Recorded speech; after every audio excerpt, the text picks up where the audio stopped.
Sang ibu hanya meletakkan sebuah boneka di samping putrinya. Ia tidak pernah membayangkan bahwa dalam sekejap mata, boneka itu akan mencekik leher anaknya begitu kuat hingga berdarah. Marah dan kesal, sang nenek membuang boneka itu tanpa tahu bahwa seluruh keluarga mereka akan terlibat dalam sesuatu yang jauh lebih besar. Karena boneka yang mereka beli dari sebuah toko kecil di pinggir jalan itu memiliki roh jahat di dalamnya.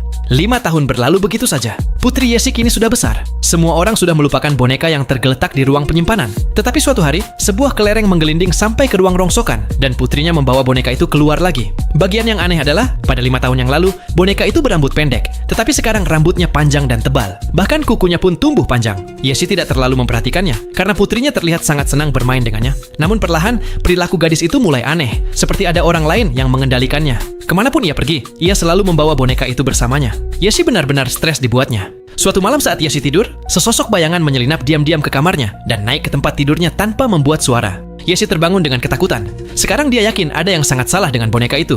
Keesokan paginya, ketika putrinya berangkat ke sekolah, Yesi memasukkan boneka itu ke dalam kantong dan membuangnya ke tempat sampah. Ia pikir semuanya akan beres. Tetapi ketika ia pulang, seseorang mengetuk pintu. Bingung, ia membukanya, dan boneka itu kembali. Marah besar, ia mulai memukulnya tanpa berpikir. Ketika akhirnya ia berhenti dan melihat lebih dekat, ia menyadari bahwa yang ia pukul sebenarnya adalah putrinya.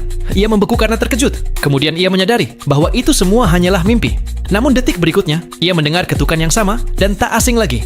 Panik, ia membuka pintu dan boneka itu sedang duduk di sana. Ternyata, Yesi tidak memisahkan sampah dengan benar. Jadi petugas kebersihan mengembalikan boneka itu.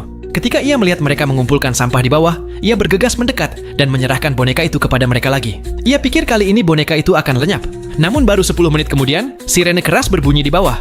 Yesi segera merasa ada yang tidak beres. Ia lari ke bawah dan melihat truk sampah mogok dan salah satu kaki pekerja terjebak di mesin. Saat Yesi sedang menatap pemandangan itu, putrinya tiba-tiba muncul dari balik tirai sambil memegang boneka yang sama. Sepertinya boneka itu tidak akan membiarkan mereka tenang. Keesokan harinya, putrinya tiba-tiba ingin bermain petak umpet. Yesi dengan enggan mulai mencarinya. Kemudian, ia melihat bekas telapak tangan kecil di mesin cuci. Sebelum sempat ia mengetahuinya, putrinya terpeleset di dekat mesin. Untungnya, ia hanya mendapat beberapa goresan. Melihat semua ini, suami Yesi berkata bahwa Yesi juga perlu diperiksa. Laporan menunjukkan ia menderita depresi berat. Suaminya mengatakan ia harus tinggal di rumah sakit untuk sementara, tetapi Yesi punya satu syarat. Boneka itu harus segera dibuang.